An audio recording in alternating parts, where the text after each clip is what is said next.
আরে হ্যাঁ, 15ই আগস্টে দেশ স্বাধীনের দিন। তো আমরা তো স্বাধীনতা কোথায় পেলাম রে? স্বাধীনই তো হয়নি দেশ, এরকম সিস্টেম দেখাচ্ছে খবরে। যা অবস্থা ভারতে, জানিস? এটা হয়েছে। আরে বলিস না, আরজি কর হসপিটালে এক ডাক্তারনিকে রেপ হয়েছে, রেপ করেছে। এটা হয় নাকি? হ্যাঁ, তাও এটাই হয়েছে, তাও ফের সিভিল পুলিশ। বলতো এটা হয় নাকি কোনোদিন?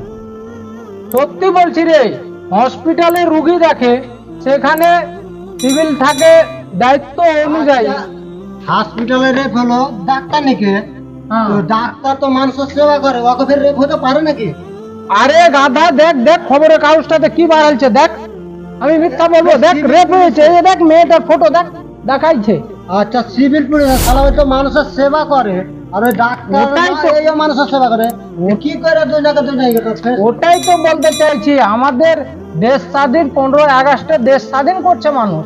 শোনো, দেশ স্বাধীন ওতে করে- একটা ডাক্তার, হ্যাঁ, ফের আবার সিভিল পুলিশ তো এমনিতে থাকে, ওটা হিসাবে থাকে, রক্ষা তো ওই- হিসাবে। হ্যাঁ, রক্ষা হিসাবে। হ্যাঁ। কিন্তু ওই ফের রেপ করতে পারে, এটা আরে হয়? গাধা, ওটার কারণেই তো বলছি, দেশটা কোথায় আমাদের স্বাধীন হলো?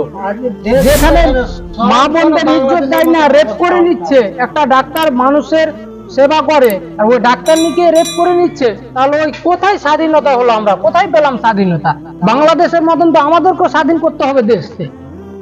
হ্যাঁ, এভাবে করলে যে অবস্থা দেশে থাকাই মুশকিল। হ্যাঁ, ওটাই তো এখন ব্যাপার। তাহলে যে অবস্থা, আমরা তো তাহলে। আচ্ছা ভাই, পুলিশে কোনো কি নিয়েছে, কেস টেস নিয়েছে? আরে ওটার জন্য তো বিভিন্ন জায়গায় আন্দোলন চলছে, ঠিক আছে? শেষ পর্যন্ত এখন সিবিআই তদন্ত হচ্ছে, ঠিক আছে? আরে বাপরে, কতগুলো যোগ্য, আরে বাপরে, এখানে অনেকগুলো রেপ করেছে। তার মধ্যে এখানে দেখাচ্ছে একটা মেয়ে ছিল, স্বয়ং মেয়ে ছিল, মেয়েটা মেয়ে হয়ে মেয়ের ইজ্জতটা বাঁচালো না। এখানে লেখা আছে। শালা, এই আমাদের দেশের অবস্থা। ওটাই তো বলছি, স্বাধীন কোথায় হলো আমাদের দেশ? সব বেকার। সব আর বলিস না, তোরা সব কাজ কর, তোরা সব আচ্ছা, আচ্ছা, চালু করে আচ্ছা, দিস। কাজ কর, কাজ কর, সব কাজ কর।